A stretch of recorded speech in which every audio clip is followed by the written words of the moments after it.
Hi, boys and girls, it's Mrs. Johnson. So I know that we're talking about insects this week, and one of the things that Mrs. Barber mentioned in her story was about classifying insects, and we wanted to dive a little bit deeper into that and talk about what that means. Now, we've done classification here at school, but maybe you don't realize that's what it is, because us teachers, we can be tricky. We make you do things without telling you what you're doing sometimes.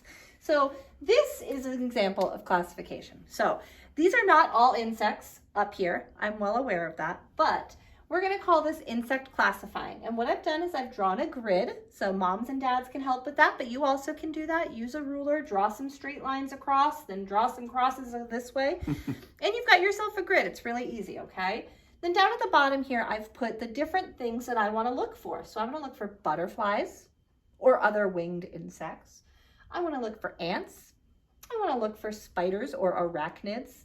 I want to look for bumblebees. I want to look for ladybugs. I want to look for centipedes or millipedes, anything, or a worm, anything like that that kind of, it falls in that bug category where it's not really an insect, just like a spider is an arachnid, not an insect, because it has 8 legs instead of 6. And then over here I've got snails, because I know right now with the rain, there's going to be a lot of snails outside. So I've drawn at the bottom my pictures. You also could find pictures online, print them out. Oops, I'm dropping them. And then you could just put those at the bottom of your graph and know what you're looking for. So either way that works. So then when you go out and you have your little bug journal with you, you can either bring a graph, or if you don't want to do that, you could take, if you have something that takes pictures, you could take pictures of what you see, or you could just keep tally marks. Remember, tally marks are these little lines where we go, oh, I found 1, 2, oh, another one, 3, one more, 4, oh, one more, I'm gonna go 5, and each one of these is a group of 5, so we can practice counting by 5s, okay? So we're gonna classify our insects, and once we've come back inside from our search, I'll put some numbers here, 3, 4, 5. We want to fill this graph going up.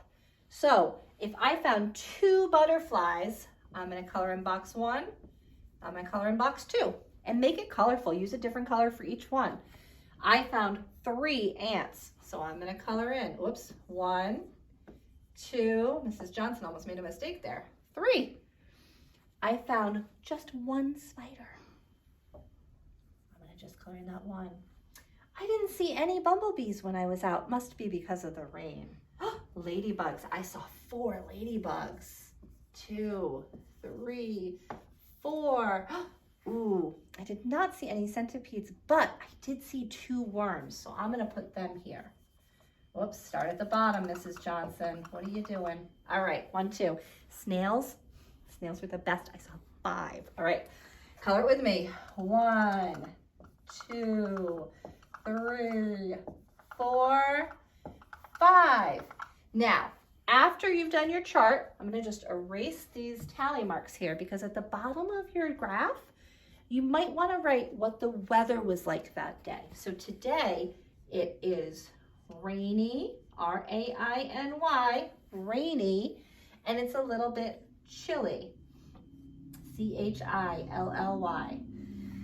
Now, do this again on a sunny day and see if you see a different mix of insects and creatures outside. You probably will. This could work for anything, bugs and insects. It could work for birds. It could work for leaves. It could work for flowers. You can classify anything. Just decide what it is you're looking for, what different things you're looking for, and then make a graph to see how many of those things you see. It's really easy. We do this a lot with our counting cupcakes and our insects that we put on, the little plastic insects that we put on cards to count out.